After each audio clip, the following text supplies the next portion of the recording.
دوستان عزیزم درود و مهر. امروز میخوام یه مزه خونگی با ساده ترین مواد درست کنیم که پر از طعمه و هم مقوی. نتیجهش یه مزه خاص میشه که هر کس امتحانش کنه طعمش یادش میمونه و مطمئنم آخر ویدیو دلتون میخواد همین الان درستش کنید.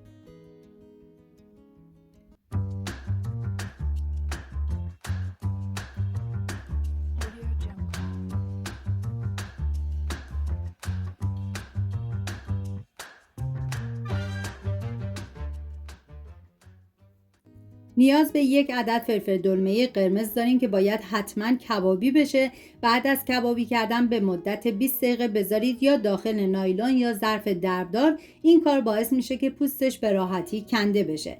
20 گرم گوجه خشک رو ریختم داخل یه ظرف، نصف استکان آب جوش بهش اضافه میکنم و به مدت 15 دقیقه میذارم کنار تا گوجه ها نرم بشن. بعد از اینکه فلفل دلمه‌ای کبابی شد و گوجه ها نرم شدن، ریختم داخل غذاساز و 2 حبه سیر بهش اضافه میکنم. مواد رو با هم دیگه میکس میکنم. این مزه برای 3 نفر در نظر گرفته شده. شما بر اساس تعداد نفرات مواد رو کم یا زیاد کنید. من اندازه ها رو هم در طول ویدیو میگم، هم داخل دیسکریپشن نوشتم. در نهایت باید به همچی بافتی برسیم. این مواد میکس شده رو میذارم کنار. میریم سراغ قارچ. نیاز به 250 گرم قارچ دارین که باید حتما پوستش رو بگیرید و طبق ویدیو خورد کنید. من غذاهای گیاهی رژیمی و پیش غذاهای زیادی درست کردم که لینکش رو داخل دیسکریپشن گذاشتم. دوست داشتید ببینید درست کنید و از خوردنش لذت ببرید. بعد از اینکه تابه داغ شد، قارچای ریز شده رو میریزم و زمان میدم تا آب قارچ گرفته بشه.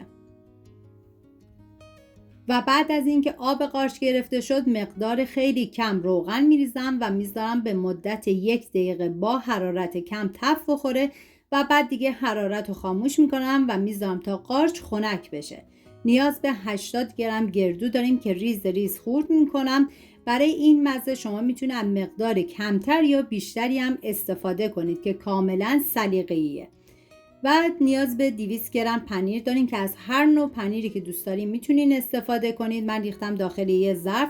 مواد میکس شده رو بهش اضافه میکنم و هم میزنم تا با هم دیگه مخلوط بشن. چیزی که من توی این مزه خیلی دوست داشتم اینه که همه طعم‌ها کاملا خوب کنار هم قرار گرفتن و هیچ کدوم بر دیگری غلبه نمیکنه. این مزه قارچ و پنیر یکی از خوشمزه ترین مزه‌ای بود که تا به امروز درست کردم و بهتون پیشنهاد میکنم که حتما امتحانش کنید. گردوی خورد شده رو میریزم همراه با قارچ سرخ شده. ادویه هام شامل نمک و فلفل سیاه هستش. بعد از اینکه همه مواد رو با هم دیگه مخلوط کردم، به مدت 1 ساعت میذارم داخل یخچال تا مزه ها کاملا به خورده هم برن.